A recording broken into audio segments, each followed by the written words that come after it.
get more perspective on the elections now, I'm joined by Nabil Fahmy.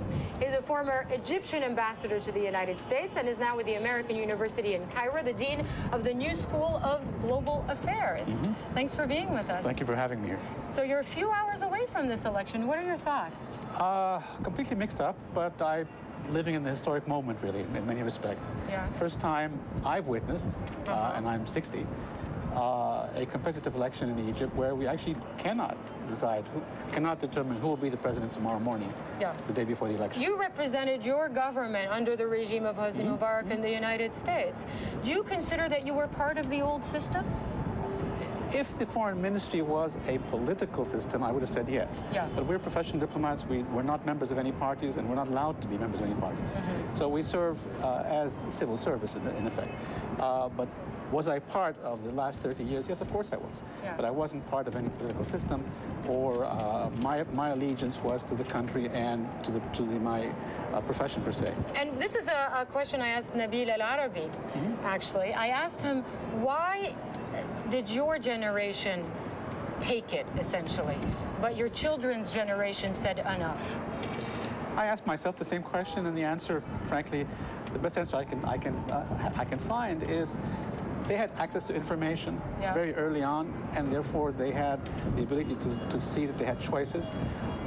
That was the most significant factor. And secondly, frankly, the international community, generally speaking, is much more democracy-oriented than it was 30 years ago when Western countries were supporting dictators all over the world, and frankly even supporting coups d'etats against democratic regimes, and I can name you quite a few. So it's a different world, but it's also a different technology that deals with more information was shared. Or have you made your choice for which candidate you are going to vote for? I have, yes. And will you share that with us, or is that a private decision you'll make? I will choose not based on ideology, but mostly based on who I think can bridge this next phase in Egypt's history.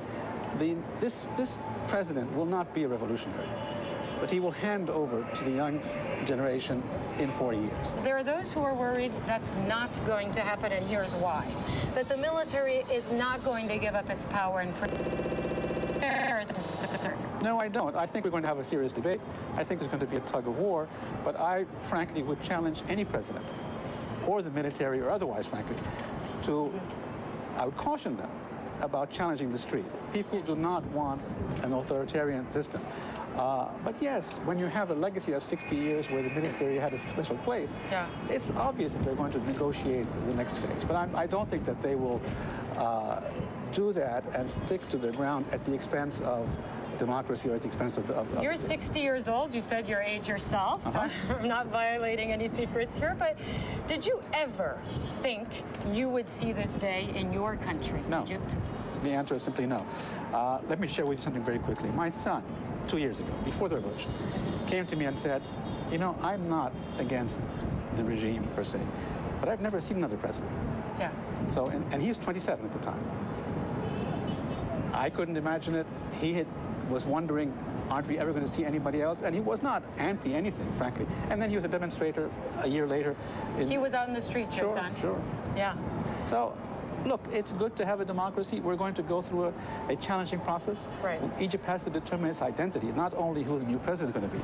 And that's what we're going to start. And a challenging process, even in the next 2 days, when it comes to counting ballots, when it comes to holding a transparent election. I actually had an opportunity to speak with Jimmy Carter, of course, who heads the Carter Center, just about an hour or so ago, and he told me that his organization was operating under unprecedented restrictions when it comes to monitoring this election. I want to tell our viewers that I believe we can go to that now and listen to a portion of my chat with Jimmy Carter.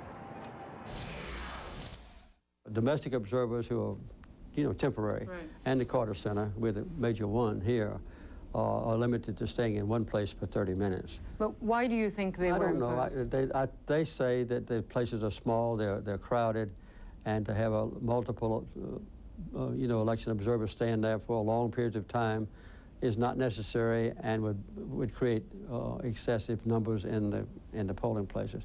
I don't agree with that analysis. I'm trying to tell you what they explained to us.